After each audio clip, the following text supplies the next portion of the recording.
Hi friends, எல்லாரும் good morning. இன்றைக்கி வந்து நம்ம என்ன பார்க்க போகிறோம்னு பார்த்தீங்கன்னா, நீங்கள் நார்மல் வாட்ஸ்அப் யூஸ் பண்ணிகிட்டு இருப்பீங்க. அதில் இப்போ சேட்டிங்கில் பேக்ரவுண்டில் பார்த்தீங்கன்னா ஒரு நார்மலாக ஒரு மொக்கையான ஒரு கலராக இருக்கும்.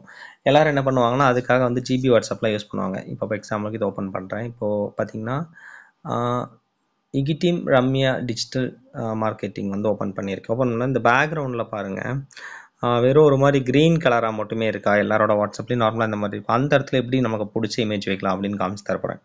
உங்களோட வாட்ஸ்அப் ஓப்பன் பண்ணிவிட்டு ரைட் சைடு இந்த 3 டாட் கிளிக் பண்ணுங்கள். அதுக்கப்புறம் கீழே செட்டிங்ஸ் போய்க்குங்க. செட்டிங்ஸ் போயிட்டீங்க அப்படின்னா அதில் வந்து சேட்ஸ்னு ஒரு ஆப்ஷன்ஸ் இருக்கும்.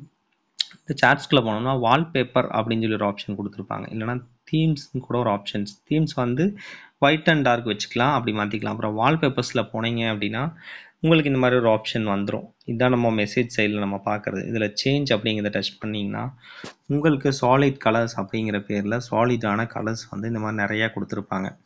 அது போக பிரைட்டில் போனீங்கன்னா இந்த மாதிரி அழகழகான நிறைய வால்பேப்பர்ஸ் இருக்கும். சேட்டிங் பேக்ரவுண்டில் பேக் வச்சுக்க. இல்லைனா டார்க்கில் போனீங்கன்னா டார்க்லேயே வந்துட்டுமே சூப்பராக நிறையா வந்து கொடுத்துருக்காங்க. இதில் எது வேணாலுமே நம்ம சூஸ் பண்ணி நம்மளோட வாட்ஸ்அப் சேட்டில் பேக்கில் வச்சுக்கலாம். இல்லைனா மை ஃபோட்டோஸ் கொடுத்து உங்களோட ஃபோனில் இருக்கிறது இது வேணாலும் வச்சுக்கலாம். இல்லைனா டிஃபால்ட் வால்பேப்பர் அப்படின்னு கொடுத்தீங்க அப்படின்னா ஃபோனில் என்ன வால்பேப்பர் வச்சுருக்கீங்களோ அது பேக்கில் வந்துடும். இப்போ நான் வந்து என்ன பண்ண போகிறேன்னா டிஃபால்ட் வால்பேப்பர் கொடுக்க போகிறேன். டிஃபால்ட் வால்பேப்பர்னால் ஆல்ரெடி நம்மளோட ஃபோனில் இருக்குது, இது இருக்குல்ல வாட்ஸ்அப்பில் இருக்கிறதா. அதனால் வந்துட்டு பிரைட்டில் போயிட்டேன். இதில் ஒரு எக்ஸாம்பிளுக்கு நான் எந்த பிக்சர் செலக்ட் பண்ண போகிறேன்னு பார்த்தீங்கன்னா, இந்த ஃப்ளவர்ஸ்லாம் இருக்குல்ல, இந்த ஃப்ளவர்ஸோடதும் சூஸ் பண்ணுறேன். பேக்ரவுண்டில் பார்க்க இந்த மாதிரி இருக்குது. கீழே செட் வால்பேப்பர் கொடுத்துட்டேன்.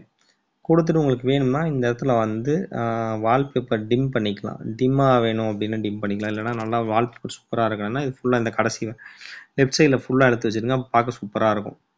கொடுத்துட்டு அப்படி ஐயோ ஃபுல்லாக அந்த சைடு கைப்பட்டுச்சு. இதை ஃபுல்லாக இந்த side wallpaper right left side ஃபுல்லாக அழுத்துட்டு பேக் வந்துட்டு நீங்கள் வந்துட்டு உங்கள் வாட்ஸ்அப் சேட் இப்போ உள்ளே போனீங்கன்னா அந்த பேக்ரவுண்டில் அழகான நீங்கள் வச்சது வந்து வந்திருக்கும். இது வந்து ஒருத்தங்களோட சேட்டில் மட்டும் இல்லை, எல்லாத்தோட சேட்லேயுமே வந்துட்டு அந்த ஆப்ஷன் வந்து இந்த பேக்ரவுண்ட் தீம் வந்து வந்துடும். பார்க்கவே செமையாக இருக்குது.